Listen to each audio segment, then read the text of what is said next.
Hey you guys, what's up guys? How are you guys doing? Okay guys, so you're welcome back to my channel and you're welcome back to another beautiful interesting video. I'm looking beautiful, right? All right you guys, so today I just want to come out here to tell you guys like my relationship with my mother-in-law, like what I actually experience in this marriage that I am here, and what I see from mother-in-law, and what you should expect from mother-in-law. Although you know that mother-in-laws are not the same. Okay, it depends on if your mother-in-law like you or loves you as a daughter-in-law or son-in-law or not, and if your mother-in-law expects you to like bring all the money you have for her or not. That would actually like entail your relationship with her. Okay, so having said all of that, you should know that all mother-in-law are not the same. Okay, and tribe might also be a barrier to your relationship with your own mother-in-law. So let me tell you guys mine. So before I got married to my husband, I actually used to see my mother-in-law, because there was one time that my husband brought his mom to Abuja. Okay, and she stayed with him for like 1 year in Abuja. And for me, where I was living, and you guys, do you guys like this? My earring, it's so beautiful. I am debated, right? Yeah, so where I was living and where my husband was living was not actually far away. That was why the toasting thing was very, very strong, because we're not living very far away, from each other. So since he brought his mom, sometimes when he goes out to work, his mom comes out, like my husband's mother comes outside the gate to stand. So most of the time when I'm not on duty, like that time I was still working in a hotel, I tend to like see her at the gate, standing at the gate. Sometimes maybe because she's bored, or sometimes maybe because she just wants to see people, and other times maybe because all these mother-in-laws now, like she's so freaking used to her village setting, life, and going to the farm and stuff. So when you bring them out of that village, it's just as if you're like punishing them. So I think that is actually what my grandmother said. That is why I thought that is what would be happening to her, while she was just standing outside as at that time. Do you understand what I'm saying? So I used to see my mother-in-law stand outside, and most of the time she would greet me, I will greet her, but I'll greet her in English. She would greet me, or she would answer my greeting in Igbo. So at least that greeting, do you understand, it's not very, very hard. Kedu and all of that, good afternoon ma, and she knows, she understands that. So I actually did not know that my mother-in-law does not really speak English very, very well like that as at that time. So most of the time when I greet her, I would ask her how is her son, and all those kind of stuff. She just wants to create conversation. My brother go fire me with Igbo. Now I go run. Do you understand? I'm like, hey, now wow. Do you understand? So when I now got married to my husband, so now before I got married to my husband, as at that time that I used to greet my mother-in-law outside, she used to be very, very nice to me. Like she speaks to me, and she used to like give me that smile, give me that receptive attitude. And so yeah, he told the mom, and I'm sure that was why my mother-in-law was very, very receptive of me, and she was always wanting to, you know, raise a conversation and all of that stuff, you know. Okay, now let me talk about now that I'm married to her son, and then we are daughter-in-law and mother-in-law. Sometimes it's difficult for me. Sometimes I feel very bad. Sometimes I feel very, very sad. The reason why I feel all of this is because we cannot actually communicate very well, except maybe my husband is there or Elizabeth is there. Do you understand? That's the only way we can communicate. I always wish a situation whereby I would be able to call my mother-in-law on the phone, just me and her, and then we'll be gisting and be gossiping. Do you understand? Just like I do with my mom, you know. Because you guys, before I got married, I've actually been praying to get married to a husband that would be a father to me, a brother to me, and of course a guardian. Do you understand? And a husband, a good husband. So when I got married to my husband, I'm like, I was beginning to see that fatherly, you know, love. Hold on, I'm not saying that we don't have our differences. Sometimes we quarrel, we shout, we don't physically fight, but of course we fight with mouth and all of that. But of course we come together, we settle, and life still goes on, and we love each other even the more. Do you understand? It seems that the quarrel self in marriage, the mature quarrel, no be the one when I go quarrel finish come separate. It seems that quarrel in marriage actually bonds marriage together. I don't know if you've actually experienced that. Let me know at the comment section, because I have actually experienced that. Like, it kind of brings us together even more closer. Like, we tend to tell each other things that, you know, maybe we have actually not said before, and or forgotten and all of that stuff. So let me go back to my mother-in-law.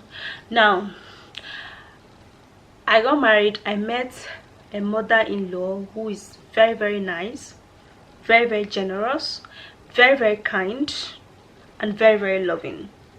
She is a mother who wants to unite.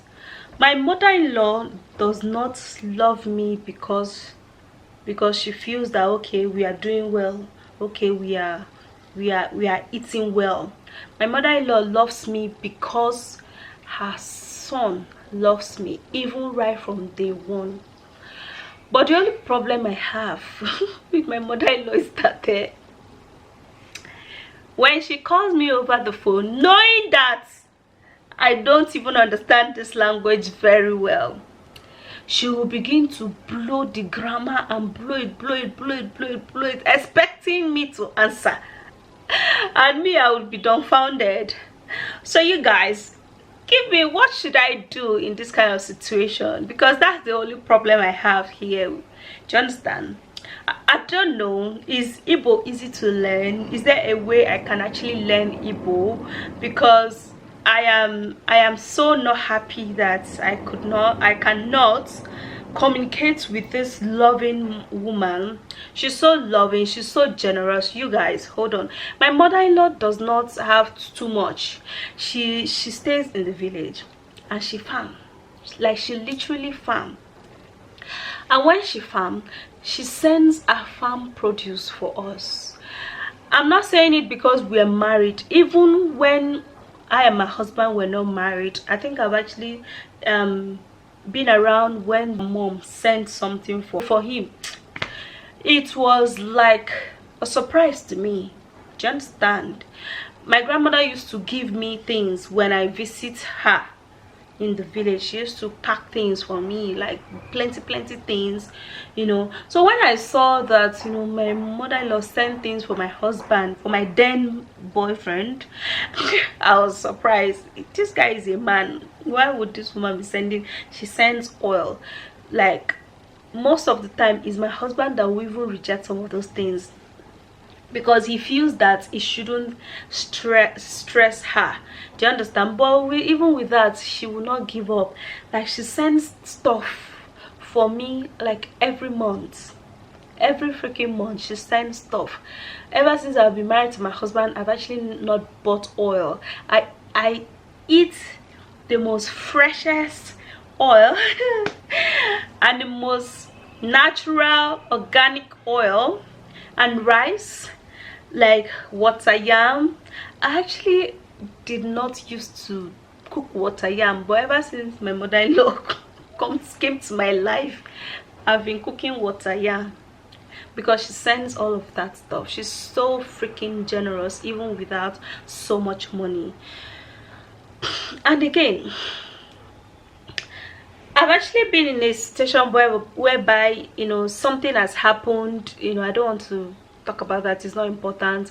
My mother-in-law is this kind of person that would call this person, like she'll call my husband, which is her son, she'll call her daughter, she'll call the other daughter, she'll call her other son. She'll just make sure that everybody comes together as one, no matter the arguments, no matter the quarrel, no matter the disagreements. She makes sure that the junior knows her position and the senior knows her position. And with that, she would never ever give up until the family is united as we used to be before. Like, you guys, I really appreciate that with my mother-in-law. She's not sentimental. Like, she does not really like give love for just this particular son or daughter of hers and abandoning the other one. She spread the love. Like, that's actually what I've noticed with my mother-in-law. You guys, she spread the love across her 4 children, you know, and that actually makes me love her the more, you know. And she's so caring that every freaking morning, like, hold on, since I've been married to my husband, that woman calls, like, before, but she used to be the very first person to call us 7 a.m. My husband used to be very angry. Me, I'm like, why is she calling this early? You know, I kind of feel that, no, not I kind of feel, I know that in the village there, they sleep early.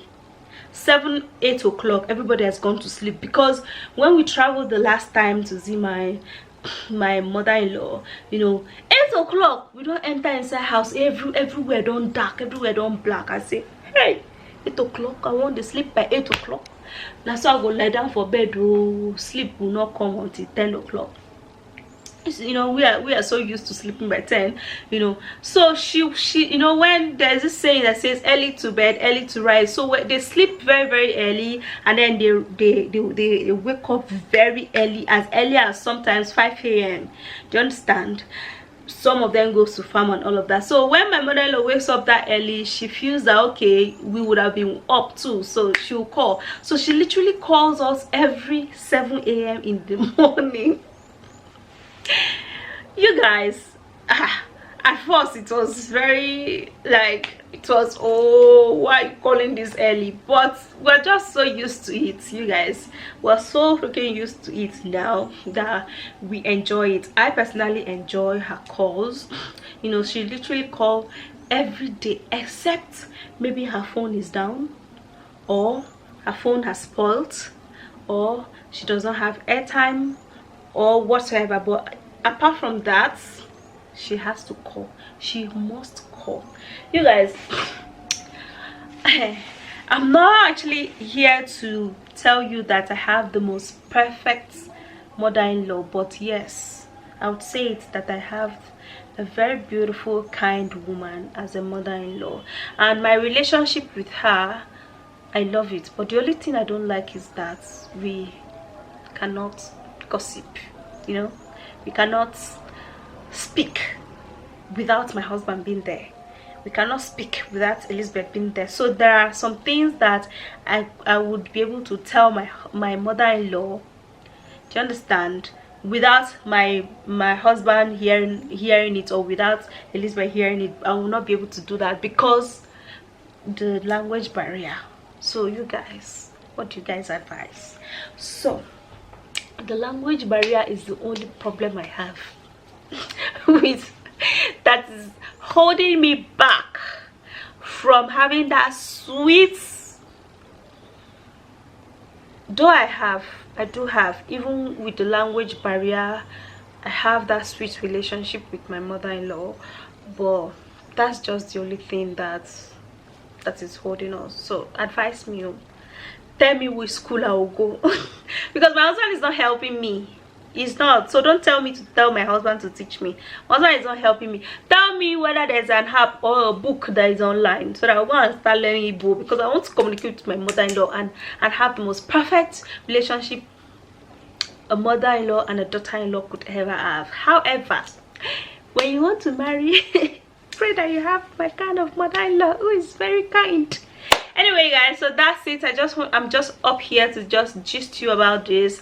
Okay, I hope you do enjoy my gist, and yeah, to know my relationship with my mother-in-law, how far we are so good and we are so happy. Thank you very much. Bye, love you. Mwah.